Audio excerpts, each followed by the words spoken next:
অরুণা বিশ্বাস নাকি পরামর্শ দিয়েছিলেন শিক্ষার্থীদের ওপর গরম পানি ঢালার। এই বার্তা এখন সোশ্যাল মিডিয়ার পর্দায় ঘুরছে। হোয়াটসঅ্যাপে তাদের বার্তা আদান প্রদানের স্ক্রিনশট ফাঁস হয়ে গেছে। বৈষম্য বিরোধী ছাত্র আন্দোলনে সাধারণ শিক্ষার্থীদের সাথে শোবিজের অনেক শিল্পী সমর্থন জানান, এমনকি অনেকেই রাজপথেও নেমে আসেন। তবে এই আন্দোলনের মধ্যেও অনেক তারকাকে নীরব ভূমিকা পালনে দেখা যায়। আবার কেউ কেউ দলীয় ট্যাগে ছাত্রদের বিপক্ষেও কথা বলেছেন।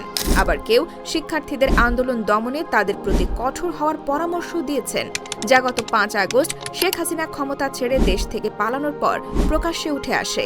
এ অবস্থায় সোশ্যাল মিডিয়া সহ বিভিন্ন মাধ্যমে বার্তা আদান প্রদানের মাধ্যম হিসেবে বহুল জনপ্রিয় হোয়াটসঅ্যাপে শিল্পীদের কথোপকথনের কয়েকটি স্ক্রিনশট ছড়িয়ে পড়েছে।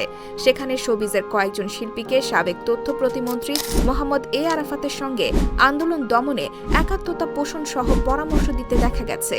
ছড়িয়ে পড়া হোয়াটসঅ্যাপের স্ক্রিনশটে দেখা গেছে এ আরাফাত ও সাবেক সংসদ সদস্য চিত্রনায়ক ফেরদৌসের নেতৃত্বে আলো আসবি নামক একটি গ্রুপে কথোপকথন করছেন তারা।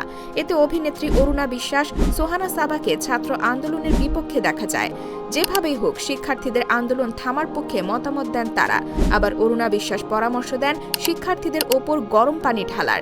এমনকি গ্রুপটিতে জনপ্রিয় নির্মাতা মোস্তফা সরোয়ার ফারুকীকে নিয়েও কথা বলতে দেখা গেছে গ্রুপ সদস্যদের। এই গ্রুপে আরও ছিলেন অভিনেত্রী শামীমা তুষ্টি, চিত্রনায়ক রিয়াজ, অভিনেতা সাজু খাদেম।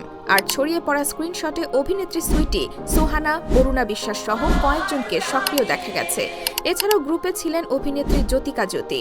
সুপ্রিয় দর্শক, বিনোদন জগতের আরও নানা খবর পেতে ভিডিওটি শেয়ার করুন এবং সাবস্ক্রাইব করে আমাদের সাথেই থাকুন।